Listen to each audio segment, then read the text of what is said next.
বৈষম্য বিরোধী আন্দোলন চলাকালে ছাত্র জনতার উপর গুলি চালানোর মামলায় আলোচিত পুলিশ কনস্টেবল মোহাম্মদ সুজন হোসেনকে আন্তর্জাতিক অপরাধ ট্রাইব্যুনালের মামলায় গ্রেপ্তার দেখিয়ে কারাগারে পাঠানো হয়েছে। এর আগে সকাল 10টায় তাকে ট্রাইব্যুনালে হাজির করা হয়। প্রসিকিউশনের আবেদনের শুনানি নিয়ে গেল 1 জানুয়ারি ট্রাইব্যুনাল তাকে হাজিরের নির্দেশ দেয়।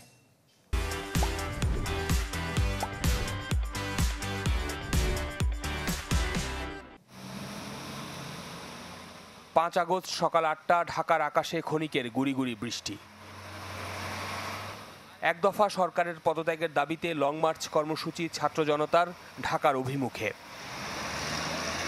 কেন্দ্রীয় শহীদ মিনার সহ আশপাশের এলাকায় কাউকে জড়ো হতে দিচ্ছে না আইনশৃঙ্খলা বাহিনী। গুলি করে নিরস্ত্র মানুষদের ছত্রভঙ্গ করার কৌশল নেয় পুলিশ।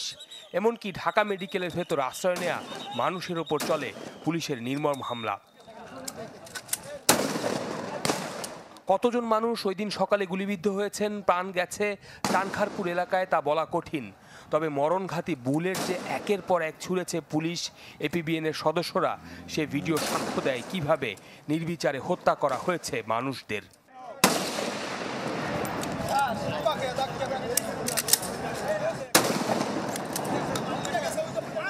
এক নাগারে বেশিরভাগ পুলিশ সদস্য গুলি চালালেও এপিবিএন সদস্য কনস্টেবল সুজন হোসেনের নৃশংসতার এই ছবি আলোচিত হয় অনেক বেশি। সুজন হোসেনকে রোববার হাজির করা হয় আন্তর্জাতিক অপরাধ ট্রাইব্যুনালে। গ্রেফতার দেখানো হয় ট্রাইব্যুনালের একটি মামলায়। গতদিন অনারেবল ট্রাইব্যুনাল আমাদের আবেদনের প্রাথমিক আবেদনটা মঞ্জুর করে পিডব্লিউ দিয়ে তার কাছে নিয়ে আসছেন এবং আজকে ডকুমেন্টস দেখার পর তার ডিটেনশন জরুরি মনে করেছেন ট্রাইব্যুনাল এবং তার ডিটেনশনের আদেশ দিয়েছেন। পরবর্তী ধার্য তারিখ আমি আগে বলেছি 23শে ফেব্রুয়ারি। যারা মানবতা বিরোধী অপরাধের সাথে সংশ্লিষ্ট তাদের সকলকে আইডেন্টিফাই করা হবে এবং তাদেরকে বিচারের আওতায় নিয়ে আসা হবে। আন্তর্জাতিক অপরাধ ট্রাইব্যুনালের প্রসিকিউটর জানান, শুধু সুজন নয়, এমন মানবতা বিরোধী অপরাধ যারা করেছেন সবাইকে বিচারের আওতায় আনা হবে। বিভিন্ন সারা দেশের 56,000 বর্গ মাইলে যেখানে মানবতা বিরোধী অপরাধ সংগঠিত হয়েছে তাদের সকলকে বিচারের আওতায় আনা হবে।